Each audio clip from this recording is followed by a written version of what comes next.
Tu as envie de créer un monde pour ton roman et tu ne sais pas comment t'y prendre. Ou alors tu as une idée, tu as démarré, mais c'est un peu compliqué, tu te heurtes à certaines difficultés. Aujourd'hui, on va parler de la création d'un monde cohérent pour ton roman. La question de la cohérence se pose quel que soit le genre de ton roman, mais davantage encore si tu écris de la fantasy, de la science-fiction ou du fantastique. On a besoin que l'univers dans lequel évoluent nos personnages soit crédible, c'est ce qui permet de garder l'attention des lecteurs et surtout de ne pas les perdre. La première étape, ça pourrait être de définir les règles du monde qu'on a décidé de créer. Les questions qu'on peut se poser sur ce monde, c'est qu'est-ce qui peut ou non s'y passer ? Est-ce que c'est un monde réaliste ? Est-ce que c'est un monde magique ? Ou bien est-ce qu'il est juste futuriste ?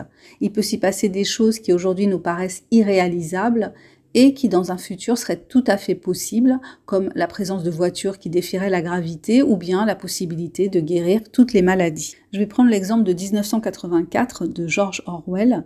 Dans ce roman, on est dans un monde que nous pouvons facilement nous représenter, tant il a de points communs avec le nôtre, mais c'est une dystopie, c'est-à-dire que c'est un monde imaginaire et totalitaire. Pourtant, on va y retrouver des choses que nous connaissons, mais petit à petit, on s'aperçoit que l'on est dans le connu, mais le connu qui est devenu différent et dangereux. Parler est devenu dangereux, du moins dire ce que l'on pense vraiment. On est constamment espionné, il y a une police de la pensée, l'intimité n'existe plus, le travail n'a plus de sens ou a un sens dévoyé. Dans le cas du héros Winston, il s'agit jour après jour pour lui de réécrire l'histoire pour qu'elle reste toujours cohérente. Si le langage est celui que nous connaissons, certains mots ont perdu leur sens initial car la langue est devenue ce que l'auteur appelle une novlangue, qui inverse les valeurs au sein même du ministère dit de la vérité, qui est en réalité le ministère du mensonge. Il me semble que dans ce monde totalitaire, les éléments, une fois déterminés, sont assez faciles à mettre en cohérence, d'autant plus que malgré tout, d'une certaine façon, le lecteur a les références nécessaires pour comprendre ce monde. Quand j'ai essayé de créer un monde, dans mon roman La téléportation est un sport de combat, j'ai démarré sur l'idée d'une fanfiction. Ma source d'inspiration était la série Star Trek,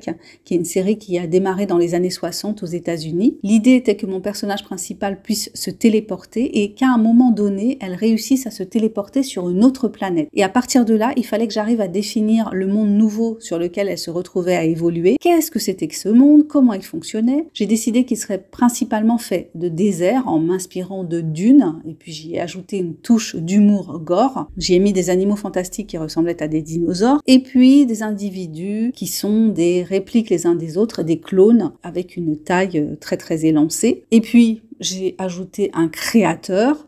Voilà, c'est les grandes lignes auxquelles je me suis référée. Et puis ensuite, je me suis dit, vas-y, lâche-toi, autorise-toi et tu verras bien ce qui fonctionne ou pas, ce que tu peux garder ou pas. Au début, j'ai fait spontanément des choix assez simples parce que j'ai senti que c'était comme ça, que ce serait plus facile pour moi de demeurer dans une certaine cohérence par rapport à cette chose que je n'avais encore pas faite, de créer vraiment un autre monde. Et puis au départ, j'avais pas prévu de faire 3 saisons. Donc le fait d'être partie sur de la simplicité, ça m'a beaucoup aidé. Donc je pense que commencer simplement et puis complexifier son récit au fur et à mesure, ça peut être une bonne façon de faire. Le danger de la création comme ça d'un nouveau monde quand on écrit, c'est de vouloir le présenter dans une phase d'exposition hyper longue et hyper ennuyeuse. Ceux qui ont abandonné Le Seigneur des Anneaux en cours de route, je pense qu'ils me comprendront. Moi, j'ai failli abandonner le premier tome justement parce qu'il y a cette longue phase d'exposition qui peut donner l'impression qu'il se passe rien. Et moi, c'est vrai, j'ai trouvé ça ennuyeux et du coup, j'avais du mal à poursuivre. Ce qui est préconisé, c'est que quand on crée un monde, il vaut mieux le présenter au fur et à mesure du récit, par petites touches, pour que ce soit plus digeste pour le lecteur. Même si on a fait ce gros travail de création,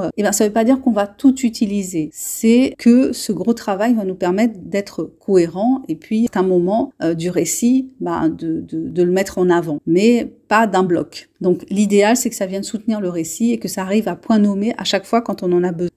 Alors je dis ça, mais Le Seigneur des Anneaux, ce sont des millions d'exemplaires vendus, donc moi je parle de mon ressenti en tant que lectrice qui n'est pas forcément fan de ce type de littérature, mais d'autres lecteurs, c'est pour eux normal, c'est de la littérature de genre et ce mode d'écriture peut correspondre à une attente chez certains lecteurs. Donc l'idée, c'est pas d'être rigide, l'idée c'est vraiment de faire comme vous sentez, d'expérimenter et puis de proposer aussi à des lecteurs tests pour voir ce qu'ils en pensent, comment ils trouvent justement votre façon de présenter ce nouveau monde, le mode de présentation que vous avez choisi, de voir si ça tient la route ou pas, si ça retient leur attention ou pas. Donc en conclusion, je dirais que si vous voulez créer un monde, ce qui est important, c'est de le rendre cohérent dans la façon dont il fonctionne, d'établir selon les besoins de votre roman vraiment une géographie, une histoire, une culture crédible. Et puis au fil de l'écriture, vous vérifierez régulièrement cette cohérence et puis surtout la façon dont vous distillez les informations sur ce monde. Voilà, vous me direz ce que vous en pensez en commentaire.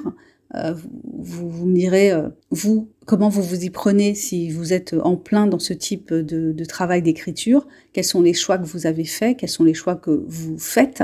N'hésitez pas à vous exprimer dans les commentaires, c'est toujours sympa d'avoir des retours. Likez, partagez si vous pensez que ce podcast pourrait aider quelqu'un. Allez faire un tour sur ma page Amazon pour découvrir mes écrits, en particulier mon dernier roman, L'amour minimaliste, qui est une romance. Je vous dis à bientôt pour le prochain partage. Bye bye!